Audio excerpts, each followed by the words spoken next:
Videos देखने के लिए सब्सक्राइब करें जनसत्ता.com, बेल आइकन दबाकर पाएं लेटेस्ट नोटिफिकेशंस। नमस्कार, मैं हूं आर्यव्रत और स्वागत है आप सभी का जनसत्ता में। कुछ वक्त पहले भारत सरकार ने LIC का कुछ हिस्सा IPO के द्वारा जारी करने का फैसला किया था। कुछ हिस्सों में IPO जारी करने का फैसला लिया था, जिसके बाद से काफी सारे कयास लगाए जाने लगे कि जिस तरीके से BPCL, एयर इंडिया और भारतीय रेल का प्राइवेटाइजेशन किया जा रहा है, उसी तरीके से LIC का भी प्राइवेटाइजेशन कर दिया जाएगा। IPO क्या है और इसमें निवेश करना कितना सुरक्षित और कितना लाभकारी है, आज हम लोग इस वीडियो में समझने की कोशिश करेंगे। सबसे पहले IPO यानी इनिशियल पब्लिक ऑफरिंग क्या होती है। इनिशियल पब्लिक ऑफरिंग एक प्राइवेट कंपनी के द्वारा जारी किया जाता है। अगर हम समझने की कोशिश करें तो मानते हैं कि ABC नाम की कोई कंपनी है और पिछले काफी सालों से वो एक लिमिटेड ग्रुप ऑफ इन्वेस्टर्स और एक लिमिटेड लोगों के बीच में ऑपरेट कर रही है। उसका अपना एक बेस मार्केट है। काफी सालों से रेगुलेट करने के बाद उस कंपनी को ऐसा लगता है कि उसे अब उसका मार्केट जो है वो काफी सैचुरेट हो चुका है। अब उस कंपनी में कोई खास तरक्की नहीं हो, कोई खास विकास नहीं हो रहा है। तो ऐसे समय पे वो अपने कंपनी को बढ़ाने के लिए कुछ नया कैपिटल जनरेट करना चाहेगी, अपने मार्केट को बढ़ाना चाहेगी।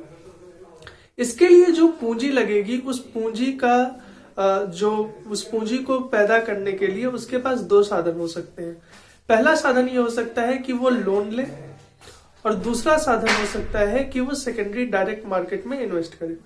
तो इसके लिए जो पहला साधन है, जब हम लोन लेते हैं तो चाहे आपकी कंपनी ग्रोथ करे या ना करे, लेकिन आपको उसके लिए जो मूल राशि है प्लस उस पे जो ब्याज है वो आपको चुकाना पड़ता है। और दूसरी तरफ हम लोग सीधे मार्केट में जो स्टॉक्स है उसमें इन्वेस्ट कर सकते हैं, उसके थ्रू कैपिटल जनरेट कर सकते हैं। उसके लिए कंपनीज के पास IPO नाम का एक साधन होता है।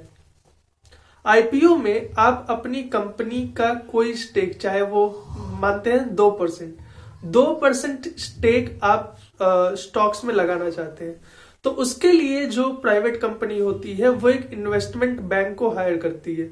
वो इन्वेस्टमेंट बैंक ये चीज समझाता है कि कितना अगर 2% स्टेक है तो 2% स्टेक में कितने शेयर्स होंगे और पर शेयर कितना दाम होगा। ये सारी चीजें जब इन्वेस्टमेंट बैंक डिसाइड कर लेता है, इसको सुनिश्चित कर देता है, फिर वो जो पूरा डॉक्यूमेंटेशन है वो जाता है securities and exchange board of India के पास। Securities and exchange board of India इस पूरे डॉक्यूमेंटेशन को वेरीफाई करता है और उसे अपनी स्टॉक मार्केट की लिस्टिंग में लिस्ट कर देता है, उसे सूचीबद्ध कर देता है।